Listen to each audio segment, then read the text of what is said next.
kind of give this just a minute here. So what's going on, everybody? I'm going to give this just 1 minute here to kind of get everything going.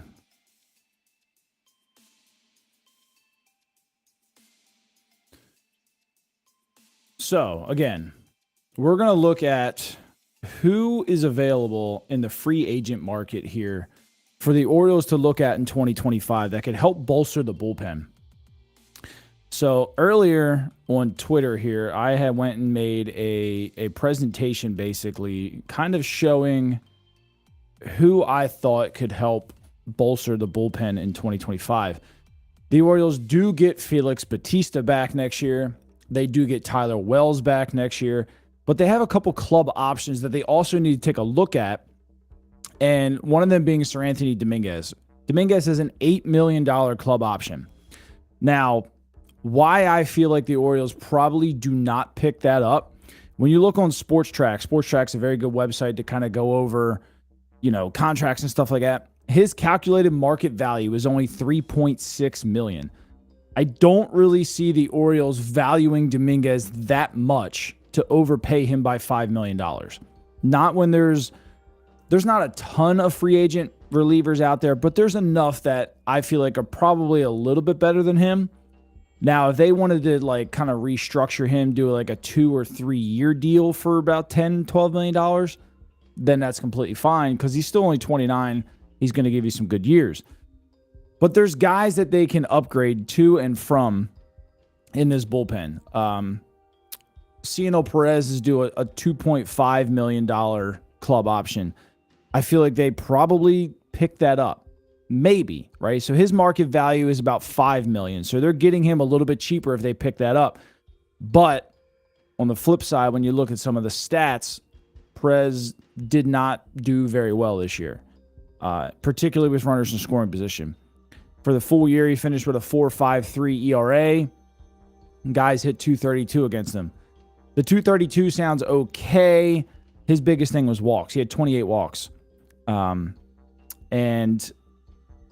I feel like that's a guy that we've seen him be very, very good, and we've also seen him be very, very bad. For $2.5 million, do you maybe take the chance? That's the tough part. That's the part that I do not know. We'll have to see on that because I feel like we all like him to an extent, but there's more to be seen. But some of the guys that I picked out personally, so Mike Soroka of the White Sox, I feel like really bolsters the Orioles bullpen. Where I see Soroka is a Jacob Webb type replacement. And why I say that, so when you look at the second half here, or even just as a relief pitcher this year, Webb had a good year, 3.02 ERA, opponents hit 192 against him. Hit a fairly good year. But Soroka pitched 16 games in the bullpen. Pitched to a 2.75 ERA with 60 strikeouts in 36 innings. So to me, Soroka would be a much higher upgrade than Jacob Webb. That's kind of a no-brainer in my opinion. That's a big upgrade. They used Webb a lot in a lot of different situations. The thing I like about Soroka, he only had 16 games from the pen, but he pitched 36 innings. Again, we've looked at Jacob Webb be that multi-inning guy a couple times. Keegan Aiken be that multi-inning guy. Soroka kind of checks a lot of boxes here, and plus he gets guys out. He got absolutely demolished as a starting pitcher for the White Sox this year. After that game in May when the Orioles played up there, he only gave up 14 hits the rest of the season out of the bullpen. They were 14 for 97 against Mike Soroka, hitting 144. So that's a guy that I particularly would probably upgrade Jacob Webb with. And I say that, so runners in scoring position, and this is why I would want to move on from Jacob Webb. Runners in scoring position in the second half, hitters hit 357 against Jacob Webb. 357 to a 12.27 ERA. That's bad. So going from a 12.27, now Soroka didn't pitch a whole lot in the second half. He did get hurt. He only faced 6 batters in the second half with runners in scoring position. He gave up 1 hit, right? I can't use those against Webb directly. He missed pretty much all of August with a shoulder injury. So, no, we'll have to kind of like maybe pause on that stat with Soroka a little bit, but I mean, we'll see. Rivori says, if you pay $8 million for Sir Anthony, can you pay $2 million for Perez and bring back? Now, yeah, I mean, I just don't see them paying 8 for Sir Anthony when the market value is only 3.5. That's the big thing for me, is how do you pay that when the market value is just not that high? You've got other guys, excuse me. You've got other guys that you could upgrade with. So so my list here was Mike Soroka, Yarbrough, Kirby Yates, Ryan Presley, AJ Minter, Yimi Garcia, then Sir Anthony Dominguez, and then Kendall Graveman. Kendall Graveman pretty much missed the whole year. But when you look at Sir Anthony's $8 million option, right? Presley's market value is about 9.3. You could use that there. A guy who has closer experience. He saved 25 plus saves in the last 3 years outside of this year. He lost his job this year. But you've got him at that. Graveman is around a 5.5. Yimi Garcia also 5.5. Kirby Yates is at a $6 million market value. Yarbrough is at 4.5. He's probably a better option. So, I mean, there's money to be moved if you move on from Sir Anthony. Like I said, I would not mind if they kind of maybe restructured him, gave him a 2-year deal, maybe 2 for $8, get him down a little bit. That's just something that we'll kind of have to play around with a little bit. But there's plenty of guys that I really like. Kirby Yates, with runners in scoring position last year, batters hitting 118. Pitched to a 1.69 ERA with runners in scoring position last year in the second half. But he's turning 38 years old. Maybe almost 39. Is he turning? 39? So, you could potentially get away with like a 2-year, almost $8 million deal for Kirby Yates. Probably doesn't pitch in that that last year. It's going to be tough. But he's a guy that, one, has closer experience. He's got back end of the bullpen experience. High strikeout guy. He's been to the postseason. He's a guy that you would want on your roster. So you've got to save money for that, right? So a $6 million market value, I would prefer to pay Kirby Yates $6 million than Sir Anthony $8. Now, Sir Anthony wasn't bad by any means. I mean, in the second half, guys hit 154 against him, but the problem was he still had a 5.87 ERA with runners in scoring position. Largely was just fluke hits. But hits are hits. But, I mean, just in the second half alone, Dominguez was okay. Guys hit 229 against him. This is just regular stats. 229 against him, 4.01 ERA. Not the greatest in the world. 7 walks, 16 Ks. And that's facing 29 Ks, I'm sorry. 9 walks, 29 Ks, facing 106 batters. That's rough to me. That's not something I'm 100% sure that I'd be okay paying a guy that much money for. But I don't know. Jeremy Marvel on Facebook says, do I think Adley is going to be traded? No, they won't trade Adley. They definitely won't trade Adley. Adley's way too good. Way too good. He had a slump. I mean, it happens. He had a slump. I'm not going to put a whole lot of stock into it. I think he just had a slump.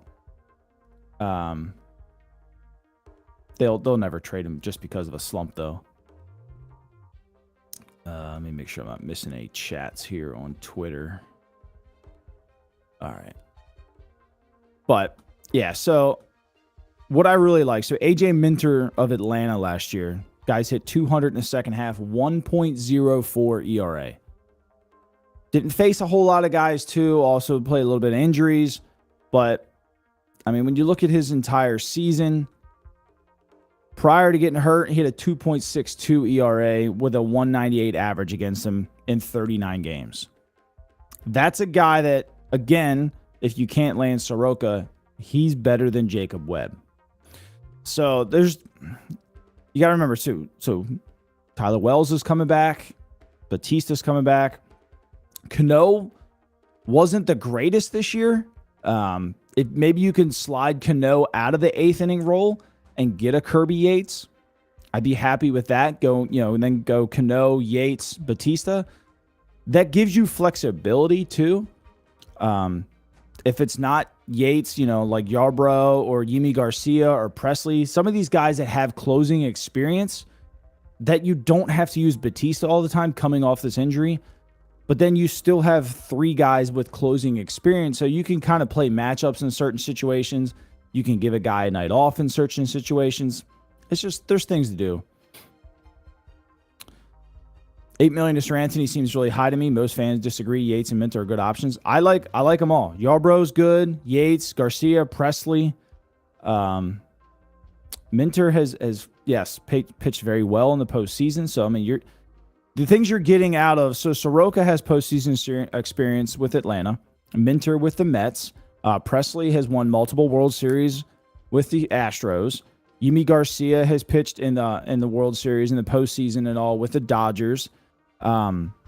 Yates has done it multiple times in his career with San Diego and Texas. He won a World Series. So, I mean, bringing these kind of guys into your bullpen and replacing guys like Perez and Dominguez and Webb, like it only helps your team overall in the long run, in my opinion. It's something I feel like they have to do at this point. Yarbrough was a guy that I really liked. He's pitched well for a long time, and he started off really bad, but still finished the entire season with a 3.19 ERA. He got crushed in the first half of the season. Guys still only hit 201 against him. So in the second half, Yarbrough pitched to a 2.41 in 16 games with a 179 average. Again, he's a guy that is going to give you somewhat better of an option in the 7th and 8th inning than Cano is right now. We heard a little bit of rumblings about Cano's elbow. We don't need to have another situation this year where we think he's okay and we kind of rely on him, and then, come June, that elbow goes, and then who's your 8th guy? Like, your 8th inning guy. I think they need to plan for that ahead of time and go get one of these back-end guys. Prius says, to be honest, I don't think they're getting rid of Sir Anthony. I don't think they want to get rid of him, so to say. It's just they need to find a better contract for him. $8 million for him is just too high. Again, the market value is only $3.6 million for him this year if he would to go into free agency. I feel like they're going to try and recoup some of that $5 million. Whether they turn that $8 million club option into a 2-year deal, so it's only $4 million a year. He's only 29. I would have no problem with that whatsoever. He's got good stuff. Got to work on, kind of getting rid of some of the soft contact a little bit. But that's a guy I would prefer Dominguez over Jacob Webb. Personally. Mainly because of the age, the velocity that he has, the stuff that he has. He's pitched in the postseason before. We kind of watch Webb give up home runs in the postseason, but, you assume he's got his postseason stats. It's just a club option. It's the contract that Philly gave him. It's just we took it on to the club option this year is $8 million.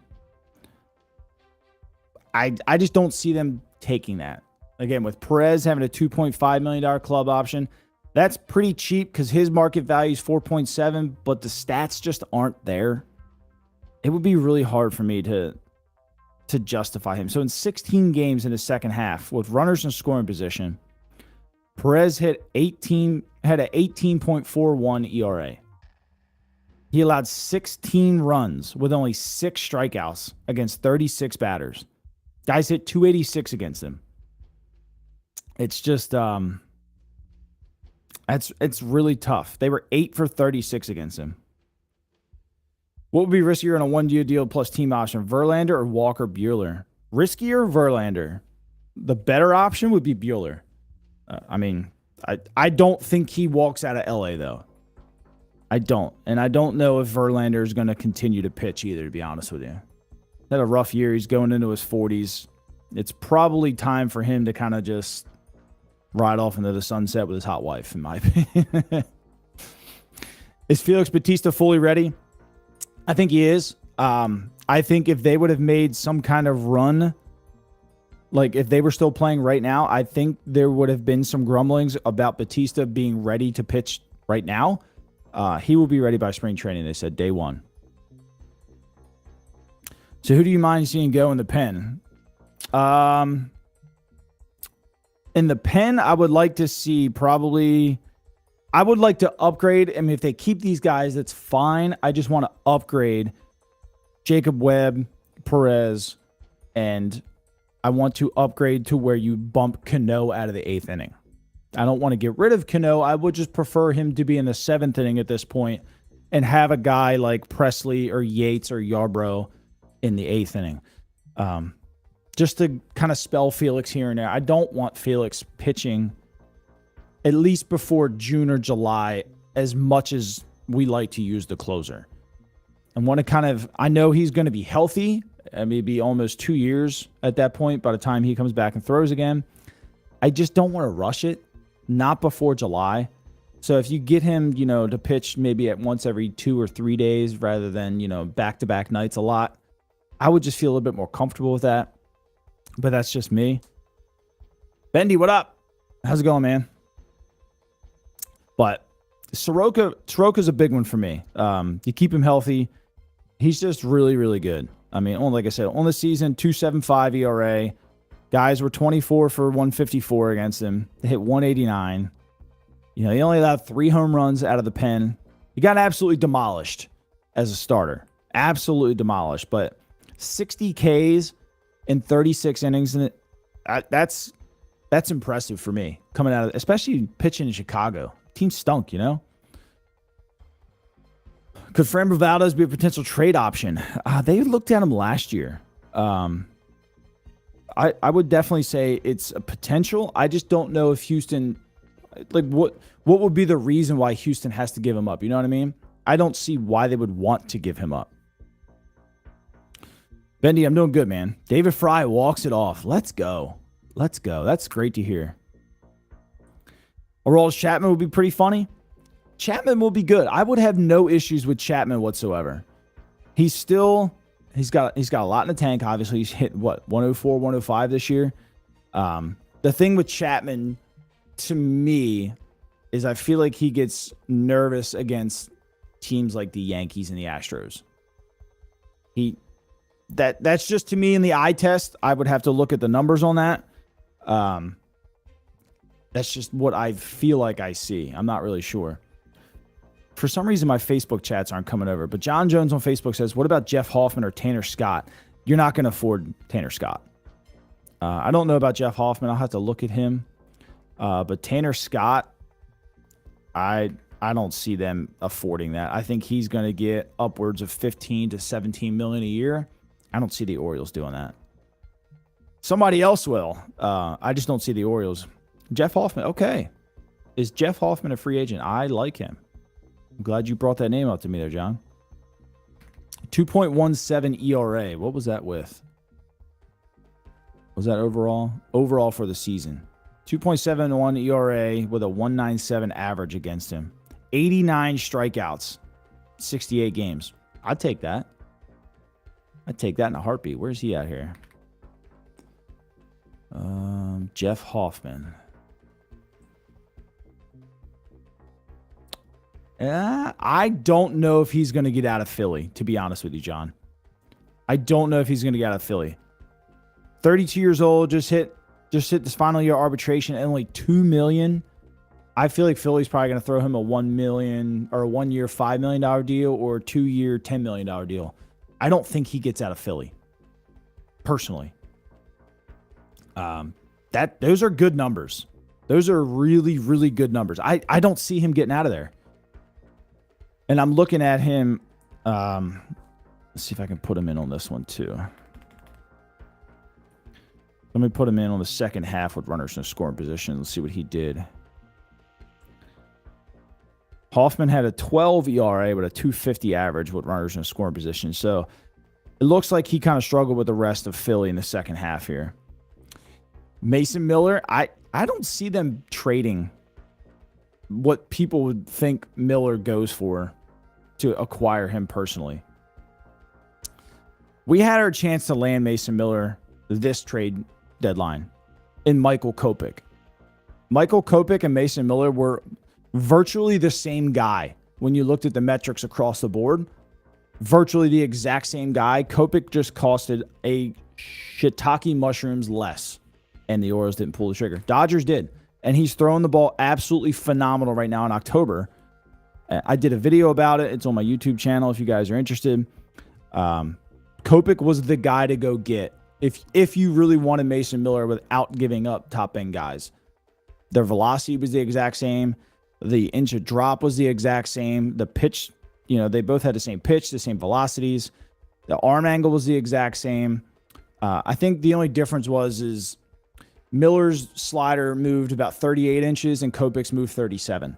The biggest thing that I saw was the White Sox threw the fastball with Kopech 83% of the time, where Mason Miller only threw it 61% of the time. So basically the White Sox were just saying, here comes a fastball every single damn time. So guys knew it was coming, but they still hit less than 200 against it. So that was the guy, but they missed out on it. Ben Joyce, he's not going anywhere anytime soon. No, not throwing that hard. You would have to give up Jackson Holliday for Ben Joyce. The Angels are all in on that guy. He's not going anywhere anytime soon. But there's a lot of guys that I like here. Let me just look at Hoffman overall again here, compared with these guys without runners in scoring position. So Yimi Garcia was the worst in the second half, coming back from injury. Ciano Perez pitched to a 5.68 ERA in the second half. That's why I kind of want to upgrade from that. Jacob Webb was a 4.40. Sir Anthony was a 4.01. And then Hoffman was a 3.81. But Presley, Yarbrough, Yates, and Minter and Soroka all pitched below a 3 ERA in the second half. Those are big deals to me. When you look at average, so Minter, Garcia, Yarbrough, Yates, and Soroka all held batters under 200. Then you had Hoffman and Dominguez hitting at 229. Presley looks like he got hit around a little bit, 266, but he kept guys from not scoring. He only gave up 7 runs and 88 batters in 20 games. So looks like they got on base, but that was about it. On base percentage, Ciano Perez was a 357, and then Webb was a 339. So these are guys that you can upgrade from and keep runners off the base late in the game. We heard Brandon Hyde say it. We're looking for outs, and they didn't find a lot of outs between the starter and the 8th and 9th inning a lot. And these are the kind of guys, that you upgrade long term. They did a great job for us, but this team is ready, and you got to go spend a little bit of money in your bullpen. We've seen time after time the team with the better bullpen won, and we saw it with Kansas City. The Orioles should have went and got out Ursig. They didn't. And what did he do? He pitched both games in the wild card round and beat the Orioles. That was the guy they should have went and got from the Athletics. And they didn't. And Jacob giving me nightmare bases loaded in game 2. It's funny you say that because he gave up a grand slam against Texas the year before. It's just, to me, I'm thankful for what he gave the Orioles, but I am ready to move on. What do I feel about Kikuchi? I like him. I don't know if he leaves Houston either. I feel like they gave up a lot, and they're going to do their best to kind of probably re-sign him. And if it's not Houston, it's going to be either Boston or LA. LA, the Dodgers, obviously. The Dodgers have had a ton of injuries. They need to kind of retool a little bit. they're gonna spend some money this year, I feel like. But the biggest thing for me with the Orioles, it's definitely going to be bullpen. I would go and shore up your bullpen first, knowing that the whole Corbin Burnes situation is going to drag out and take a long time. I would shore this part up quickly. With Yates, give him a 2-year, $10 million deal. Give Yarbrough a 1-year, $7 million deal. I don't even care. Hoffman or any one of these guys. Yarbrough, yes, he is a free agent. He's a free agent. I like him a lot. He's a guy I feel like could really help the team. But it remains to be seen. We'll see what direction they end up going in. But there's some good guys out there, especially for these prices. Kendall Graveman, he's 33. He didn't really pitch this year. What do you get? Yeah, he didn't pitch at all this year. So Kendall last year. So let's look from 2021. 2021, pitched in 53 games, had a 1.77 ERA.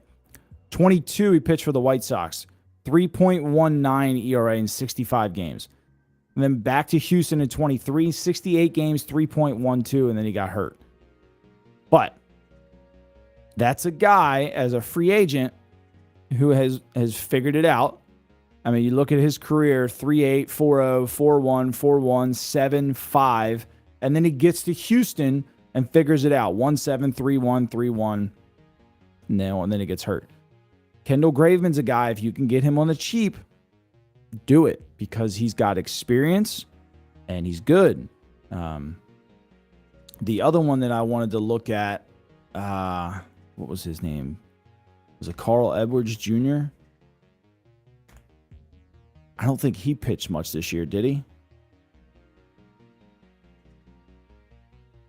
Is his name CJ Edwards on here? He didn't pitch much this year, but he's good. So he's with the Padres. He pitched one game this year, right? Guy gave up 1 hit, 2 walks. But prior to that, a 3.7 for the Nationals, a 2.7 for the Nationals. Pitched 7 games in 21. Toronto had 11. But in 2020, he pitched for Seattle, had a 1.9. And then before that, with the Cubs for a while, he had a 2.6, 2.9, 3.7, 3.8. So he didn't pitch this year. He's 33 as well. He's also another guy. What is his market value, potentially? Market value would probably be around $4 million. Like, I understand he's coming off of a big injury, but I don't care. Like, give this kind of a guy. These kind of guys are better than Jacob Webb. In my opinion, you got to pick and choose of where you're going to upgrade, and that's a spot that you're going to have to upgrade.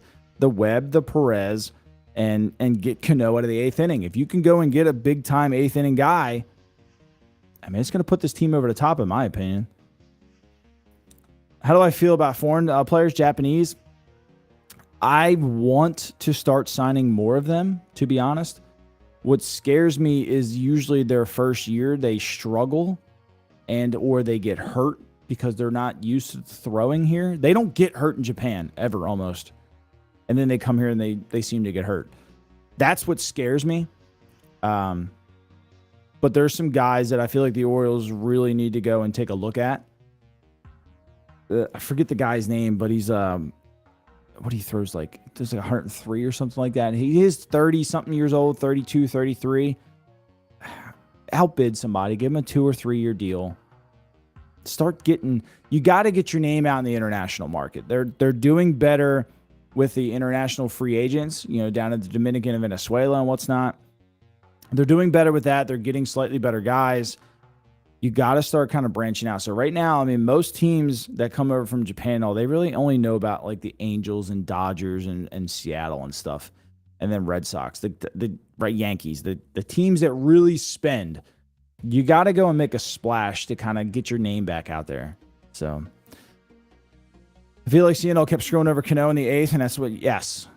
Yeah, I mean, so he really struggled to come in, and Cano did too. They both really struggled to come in and get guys out that are left on base for them to come in. Now, when they both start an inning, they're completely fine. But we need guys that have experience and that are comfortable coming in with guys left on base and getting out of it. Cano used to be really good at that, and then he just struggled big time this year. I don't know what happened with him. The ball just seemed like it flattened out a little bit. It happens some years. Hopefully this next year is better, but I would just feel more comfortable going into the season with him as in the 7th inning guy. And then if he earns it to go back to the 8th, that's fantastic in my opinion, because he earned it, and you know that there's other around there that's better. Do I see Suarez staying here until he retires? Yeah, he's under contract for 3 more years. This will be his first year of arbitration. Since he played 3 years prior, the Orioles still have 3 years control of him. Him being the age that he is, unless they cut him, yeah, he'll be here until he retires. He seems like a bullpen captain. I could see it maybe. I could see it. Check Facebook again. Make sure nothing here. So for some reason, guys, I'm sorry on Facebook. My chats are not coming through, so I have to keep clicking back. Arthur Hoffman said, I feel like the bullpen lost their sway when Batista went down. Hopefully when he comes back, Cano and Perez will bounce back. I could see it. I definitely could. John Price says, Adley's going nowhere. Yeah, I feel the same. People in a group saying they should go after Class A. I would go after Class A. Yes, I'm live on YouTube as well. YouTube, my chats are actually coming in. For some reason, Facebook chats are just not coming through. It's kind of annoying me. Especially because I'm paying for a service that's supposed to show it to me. That's a big reason why it's annoying me. But I don't know. I just spilled that all over myself. You guys didn't see that. But yeah, they how do I feel about Rivera? I like Rivera. Rivera got some big hits. He's a very good fielder. The problem with Rivera is, do you keep him and Urias? That's going to be the big question. I feel like I like Urias, and I think he's probably the only bench guy that you probably should keep on. What I liked that Kansas City did was they had Paul DeJong. Right? Paul didn't even really play a whole lot, but all those years that he had postseason experience in St. Louis, then they went out and got Uriel Gurriel. I probably butchered that name, but Gurriel has how many World Series championships with the Astros? That's another guy. Then they went out and got Tommy Pham. All those years back in St. Louis with the postseason experience and whatnot, they brought in guys to help with their young guys, where we kind of relied on Santander and like James McCann and Urias, like the guys that have been here with us already and have only made it as far as we've made it. We need to kind of maybe cut loose some guys and bring in some guys that have been there. Do I want to cut Mateo and his speed? No. But is his position a point where I could upgrade with a more veteran type player? Yes. Same with Urias. I probably think Urias is probably the guy that stays, but Rivera's also. Would you rather see them pick up a guy that has longer experience, has been around the game for a while, or keep Rivera? Or save that spot for Mayo?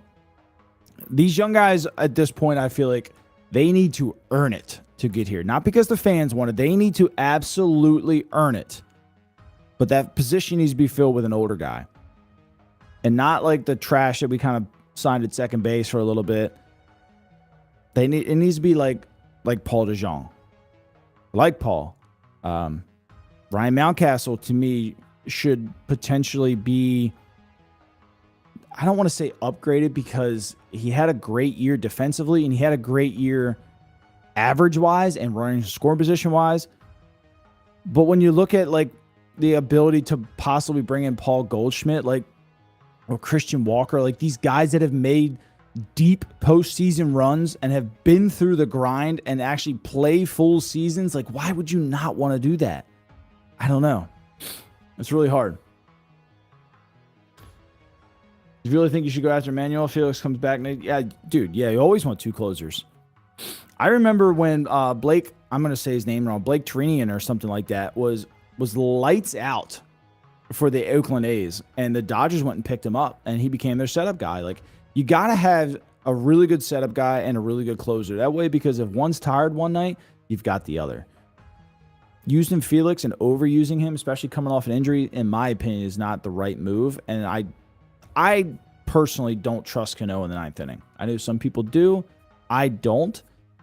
He gets out of it sometimes, but I would prefer a better closer, better setup guy than Cano. Do the Orioles have any interest in Tamayuki? Sung, I was gonna butcher that. I think they should. They should have interest. They should try to outbid somebody else for somebody like that. Hyde should have pinch hit him for Cowser. I was pretty happy with the Emmanuel pickup. I agree. I wanted him to start. I caught some slack for it. I did not want Adley to DH that game or either game. McCann was the better hitter. McCann was the better catcher. Adley was not one of our top 9 hitters going into that game. Rivera was hitting 368 against lefties. There was no reason he shouldn't have started against Reagans.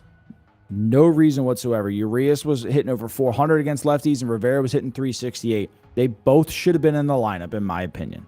Adley should have not. I know it makes the organization look bad when your number 1 overall pick isn't playing, but Jackson Holiday wasn't playing either, so whatever. They should have played your best 9 guys, in my opinion. My opinion.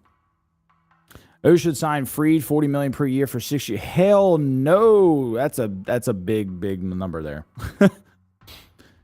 No. They don't have that kind of money. Let's be honest. They don't have that kind of money. The O's right now are looking at about a $99 million payroll before free agency even starts. Does this team crack 150? I highly doubt it. And you have to sign potentially 2 starting pitchers, 1 to 2 relief pitchers, and probably 1 to 2 outfielders and or infielders. So I do not see them going that big. Tony Kemp. That was the name I was looking for. Thank you. Urias is a good starter, terrible off the bench. He actually hit over 400 off the bench. He was a very, very good pinch hitter this year. Mayo clearly wasn't ready this year. That's most of our guys from AAA, and that's fine. That's fine. I'm okay with that. It's, get them in there, get their feet wet, and then bring them back the next year, just like Cowser did, and they're going to play well. I'm completely fine with that. Right. Played very effective coming into the World Series to the D-backs last year, and he's got a good glove. I like the whole pickup, and I feel like he should have played more. The lineup was very odd most of the year. That's a very good comment here. The lineup to me was just odd all around. I'm not sure what they were thinking half the time. A lot of times when we complained about it on Twitter, that lineup went out and scored 10 runs anyway. I stopped complaining about it. But I feel like they tried to follow metrics, but they followed them from not this year, if that makes sense. Like, we continually seen Slater hitting against lefties. Well, Slater was hitting under 200 all of this year against lefties, but he was hitting against righties. He wasn't the better player against righties, though. It made no sense to me. They were hoping and praying his previous years came back, and they didn't. Like, I don't know what to think about it. Cowser was hitting very well. Mullins was hitting very well against lefties. You shouldn't have platooned them the way you did. That's all I'm going to say about that. Gunnar at leadoff looks comfortable. He is. He's very fine at leadoff position. I still think he's a better 3-hole hitter. The problem is finding people that can get on in front of him. I do think long-term, Jackson Holiday is the leadoff hitter when he gets himself comfortable and he starts seeing pitches. When you got a guy who sets records in AAA in walks, which he did, 75 walks in a month or something like that, that's going to translate eventually to the big leagues. He's eventually going to start picking up the ball a little bit better. When you got a guy like him getting on base over 400, he's got to be a leadoff, right? He's got a ton of speed. They just got to get him up and ready to run, ready to roll. So they got to get him up to speed, got to get him ready to go, get him comfortable back in the box again. It looked in the last week or two, he had dropped that whole leg kick and he was trying to kind of figure it out on the fly. But I feel like what they're going to do is they're going to eventually move him into a leadoff role long term. When the bases were Cowser wasn't pinch hit for, I would have been happy with even Slater and Emmanuel. Yes, Emmanuel right there should have hit, in my opinion. Left on left, Emmanuel hitting 368 against lefties. There was no reason you don't hit for him there, especially with Slater was still on the bench. They could have went back out there and played outfield. We were a little too loyal sometimes. I'll leave that at that. Definitely need to guarantee lead. Yeah, B-Rob, exactly. This team has struggled since Brian Roberts left to have a consistent leadoff hitter. And they're not easy to find, so I'm not going to just say that they're the only team in baseball that didn't have one. They're not easy to find, but they have struggled not having one like him, in my opinion. But let's get back on track. So the relievers this year, there's some good names out there. If they keep Dominguez, I'm completely fine with it. I just feel like the priority has to be out after Corbin Burns has to be an 8th inning type reliever, in my opinion. Whether that be Yarbrough, Presley, Garcia, or Yates.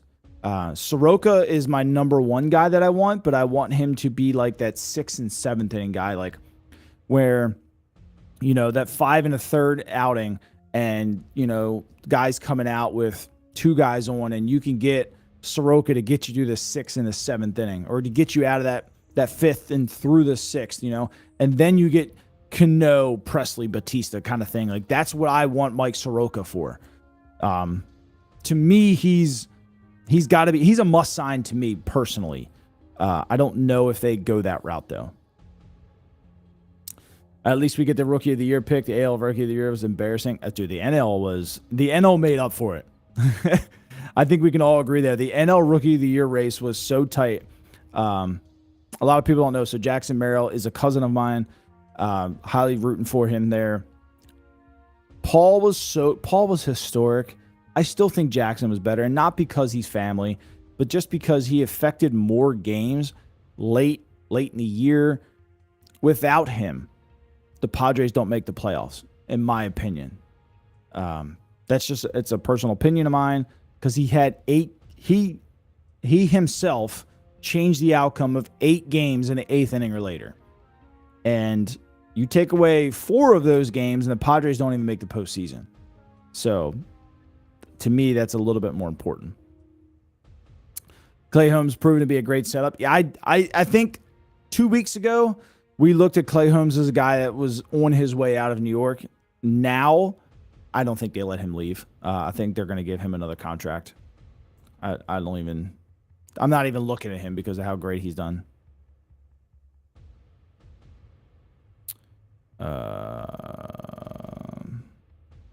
Sorry, I was reading some other stuff here. Merrill's the real deal. Love him. San Diego's got a good one in there. Yeah, as long as he's just got to keep it up. Kyle Lewis is a name that a lot of people don't remember. He blew the doors off with the Mariners, won Rookie of the Year, and this was just a couple of years ago.